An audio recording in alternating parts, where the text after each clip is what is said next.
Hey there, how are ya? Happy, good afternoon, good evening, good night, whatever time it is when this video finds you. It was meant to come across your screen if it did. I'm here to talk about the watchtower shift of 6 p.m. to 9 p.m. Suggested prayer time, 5:45 to 6:15 p.m. As per the other videos, each shift referenced sometimes multiple scriptures. And with this particular shift, it referenced 3 different scriptures: Isaiah, Lamentations, and Joel. So we're going to start out with Joel chapter 2, verses 13 through 17. I think I might have that's what I did. Okay. I hope this helps somebody. Let's get into it. 13. And rend your heart and not your garments, and turn unto the Lord your God. For he is gracious and merciful, slow to anger, and of great kindness, and repenteth him of the evil. What I take from that is he wants your heart, not your stuff. Who knoweth if he will return and repent and leave a blessing behind him, even a meat offering or a drink offering unto the Lord your God? Blow the trumpet in Zion, sanctify a fast, call on solemn assembly. 16.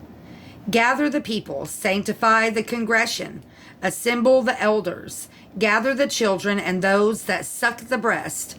Let the bridegroom go forth of his chamber, and the bride out of her closet.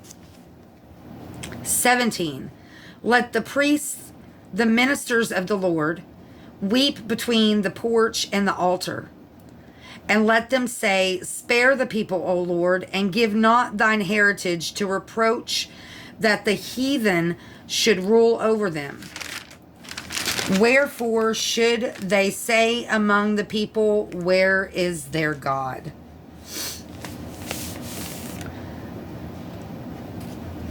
A lot of it is about context, but here,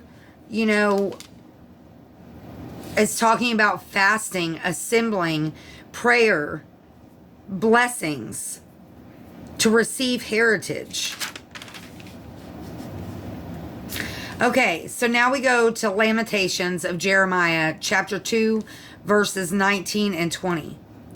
Arise, cry out in the night, in the beginning of the watches. Pour out thine heart like water before the face of the Lord. Lift up thy hands toward him for the life of the young children that faint for hunger in the top of every street. 20. Behold, O Lord, and consider to whom thou hast done this. Shall the women eat their fruit, and children of a span long? Shall the priest and the prophet be slain in the sanctuary of the Lord?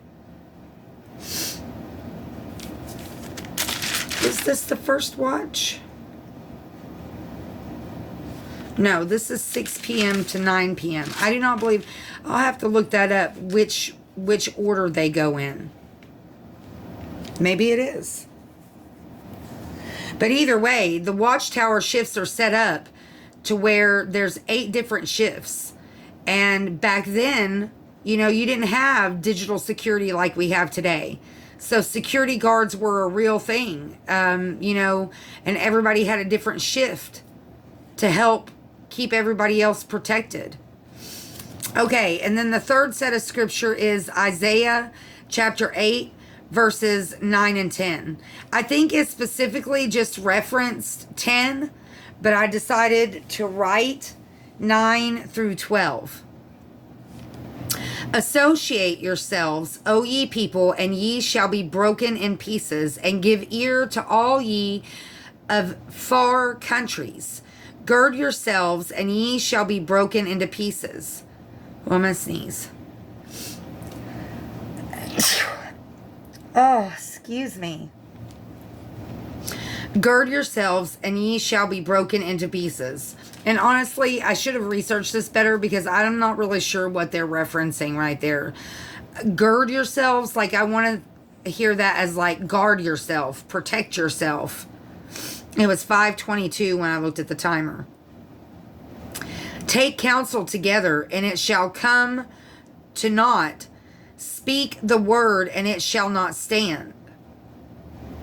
For God is with us. 11.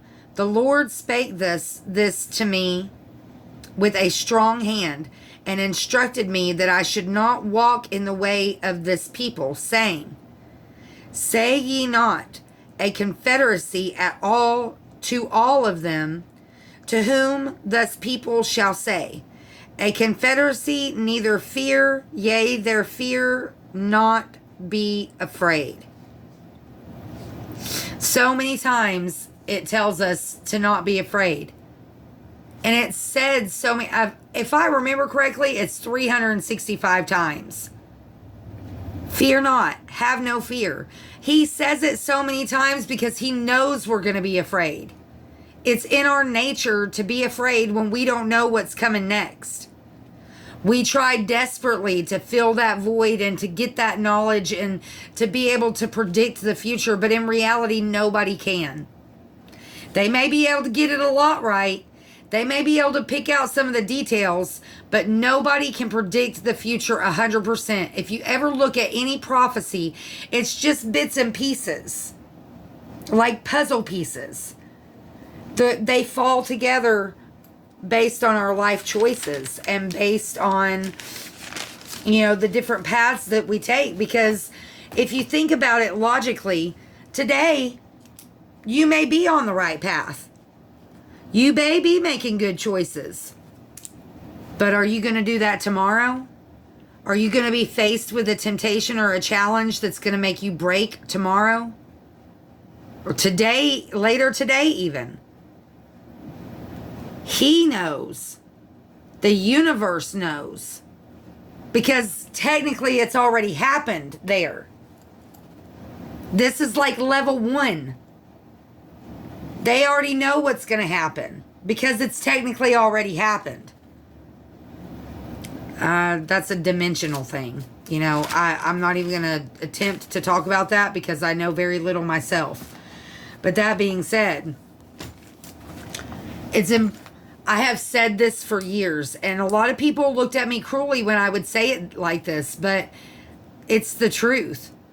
Yes, the spirit realm, our angels, our ancestors, our guardian angels, God, universe, our spirit guides, they're all there to help us and direct us and, protect us to a point. But we got to do the work too. You can't just sit there on your butt all day, every day playing video games and think that it's just all going to come to you. That's not how it works. He says himself that he does not spoil his children. What is it? Spare the rod, spoil the child, or spoil the rod, spare the child, or whatever, however that goes, basically telling you not to spoil your kids. If you got something that's a $500 value, and now of course we're talking about children, okay, not adults. When we grow up, we learn better. But you take a child, and you give them something that's a $500 value. You just give it to them. They don't have to do anything to earn it. It's theirs. That's it, right? Versus a child that has to do chores and, maybe gets paid a little bit extra to do those chores, but nonetheless has to do those chores in order to earn that money to buy that thing. Which child do you think is going to value that more? The child that had to work for it, or the child that didn't even have to ask for it? It was just given to them. Now, as adults, we grow up and we realize that everything has a cost, that nothing is for free. Even on a spiritual spectrum. God blesses his children because they choose to walk the path to be blessed. Yes, he is always with us and he loves us and he wants what's best for us. But ultimately, it was 10:10 on the timer. Ultimately, it's up to us. We choose which path we go. Sometimes we choose without all the information. Sometimes we choose when we're in an emotional state and it's really not the best time for us to be making life-changing decisions. Sometimes we choose based on what other people tell us, and those other people are people that we shouldn't have been listening to in the first place.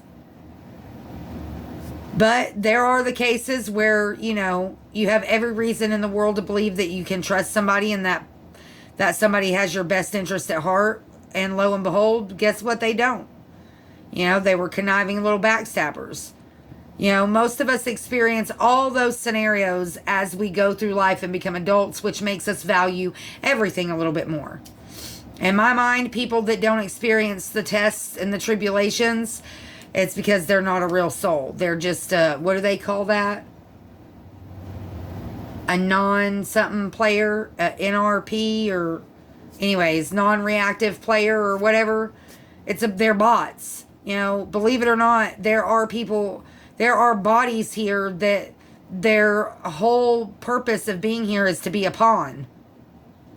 They're not a queen, they're not a king, they're not a knight, they're not a prince, they're a pawn. That's their role here, unfortunately. Then you have people that they are destined for bigger and better things, but they choose to stay a pawn because it's just easier. So there's different dynamics, which is why it's so important for us to learn the lessons that we learn and, take time out to pray and ask for the things that we need and, ask them to strengthen the areas in our lives where we lack confidence or we lack strength or, we just need some extra, hook me up with some extra cheese, please. Give me some extra cheddar, please. Sometimes we have to, and that is humbling yourself and being able to admit that you can't do it on your own and that you do need help, and it's not up to us to decide where the help comes from. That's a big stepping stone. A lot of people struggle with that because of pride and ego. It's hard to ask for help sometimes, especially, if you feel like you don't really have anywhere to turn to ask for help. That's the whole point. If you have nowhere else to turn but the spirit realm, it forces you to turn and acknowledge them. And after all, a big part of this whole experience is waking up to the fact that it's just an experience. 13:13 on the timer. This isn't it. It doesn't end here. It didn't necessarily begin here. Yes, this part of the process began here, but people that are true souls, people that are true I don't even know how to say it. Anyways, people that really have a soul, we are all here for a mission. And we all get to choose whether we do it or we don't. It's not easy. I was watching a video the other day and it was talking about all the horrible ways that the different disciples died. Did they say it was John that was boiled alive in a huge cauldron of grease or tar? I mean, most of Jesus' disciples died very horrible deaths. And I watched a preacher the other day that talked about it. And he was like, nobody ever wants to preach about that. Nobody wants to preach about the tests and the trials and the tribulations and the wilderness that we have to go through. Everybody wants to preach about the promised land and the glory of, but they don't tell you how hard it is to get there. I mean, they do, but they don't. So don't give up. Keep fighting that battle. Fight that temptation. Even if it's that same temptation that comes every day, fight it. Pray about it. Ask your angels, your ancestors, your spirit guides, your guardian angels, the universe, Mother Gaia. Ask all surrounding energy to help you achieve your goals. No, it may not play out when, how, why, or where you want it to, but everything happens when and how it's supposed to. So be blessed, find peace, and I'll see you next time.